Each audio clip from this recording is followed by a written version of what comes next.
Page de gauche, pornographie mémorielle, ainsi qualifie-t-il la Shoah.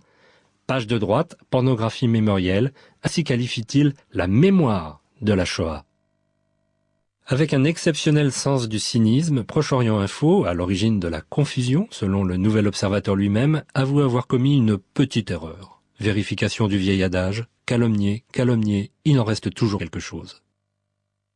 Ce que la presse a fait pour pornographie mémorielle, qu'est-ce que c'est d'autre qu'un dérapage? Ne pas aller vérifier les sources, se permettre de placarder en une d'un journal des propos qu'il n'a pas dit et les lui prêter sans avoir vérifié. Mais c'est quoi ça, si c'est un dérapage? Je leur cours après, j'arrive dans la rue, là je tombe sur les flics, et on est parti. Et moi j'étais derrière, ouais là c'est eux, alors on s'est arrêté, c'est moi qui suis sorti en premier. Ah c'est toi qui es sorti en premier? J'ai arraché carrément la portière, la poignée. C'est pas vrai. Ah oui, bah j'étais nerveux, les gars m'avaient batté comme... Et puis finalement...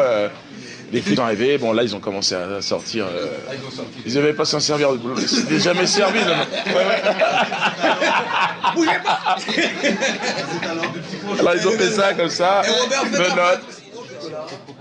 En métropole, cette information intéresse peu les journaux qui n'y consacrent que quelques lignes et oublient souvent de signaler les séjours prolongés des agresseurs de Dieudonné en Israël. Seule France Antilles y consacre plusieurs unes. Comment ils vont faire SOS Racisme? Allez, on a 4 mecs qui ont avoué avoir savaté un nègre en traitant de sale nègre à Fort-de-France. Qu'est-ce qui se passe? Vous faites quoi, vous? Oui. Effectivement, le soutien d'Aimé Césaire hier, ça a été le point ultime, quoi. Jugés en comparution immédiate, les 4 agresseurs de Dieudonné écopent d'1 mois de prison ferme et font des excuses. Nous avons été manipulés par une propagande médiatique qui n'était pas la réalité. Nous avons rencontré Dieudonné lors de la confrontation hier et nous nous sommes aperçus qu'il n'était pas celui que l'on prétendait.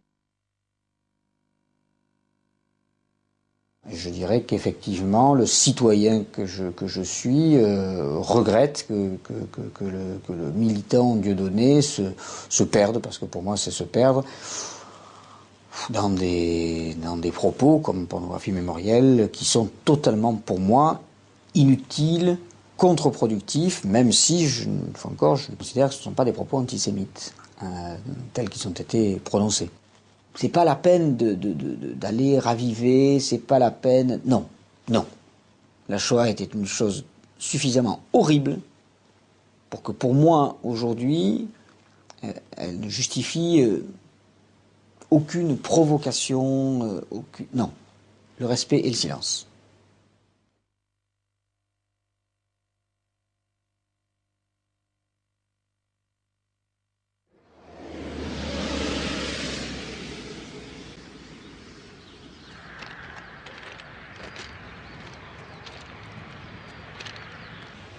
C'est ici?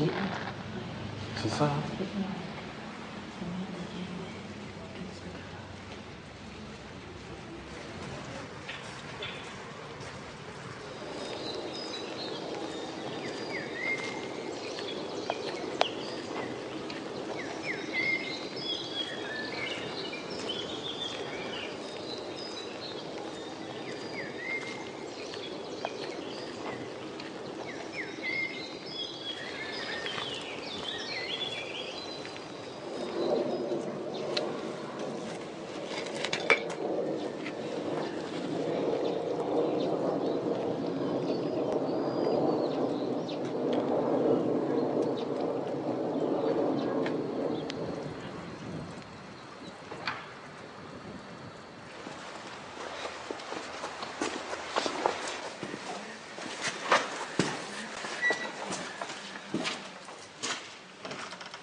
Dieudonné revient une nouvelle fois dans ce qui est presque devenu sa deuxième maison, après 22 procès, le palais de justice de Paris. Bon bah allez, allons-y. Ce jour-là, jugement sur le fameux sketch dont ne peut pas plaire à tout le monde. La presse, comme souvent les jours de comparution, est venue en masse. Non, mais c'est-à-dire que là, ils vont communiquer sur Dieudonné, encore une fois, pour anticiper, machin. On connaît la musique. Hein. Effectivement, les comptes rendus donneront l'impression que Dieudonné est condamné à 2 mois de prison avec sursis et à 20 000 € d'amende, comme réclamé par l'avocat général. 3 mois plus tard, sa relaxe totale ne fera que 3 ou 4 lignes dans la presse. Il a soulevé quelques questions. Et là, il était dans un rôle de bouffon de la République, qui était un rôle important et nécessaire. Mais alors, du coup, on l'a affublé des habits du bouc-émissaire. C'est parfait. Bon, c'est exactement ça, le rôle du bouc-émissaire. Sauf que je rappelle que le principe du bouc-émissaire, c'est que haro sur le bouc-émissaire, mais les problèmes qu'il a soulevés, ils restent toujours, même si on met le bouc-émissaire à mort. Les Chinois ont une autre manière d'exprimer ça. Quand le doigt montre la lune, le sot regarde le doigt. C'est le même principe.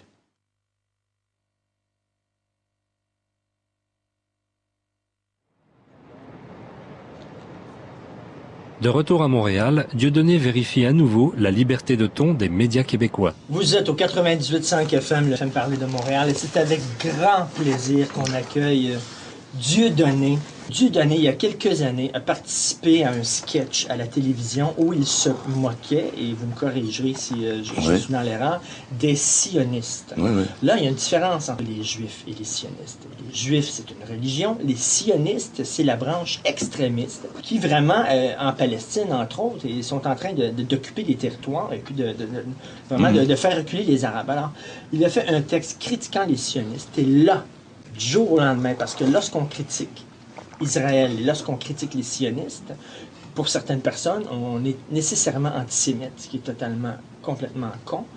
Vous avez fait un spectacle pour répondre à ces gens-là qui s'appelle Mes excuses, qui a été présenté l'an dernier, je crois, à Montréal. Un spectacle exceptionnel, d'un courage incroyable.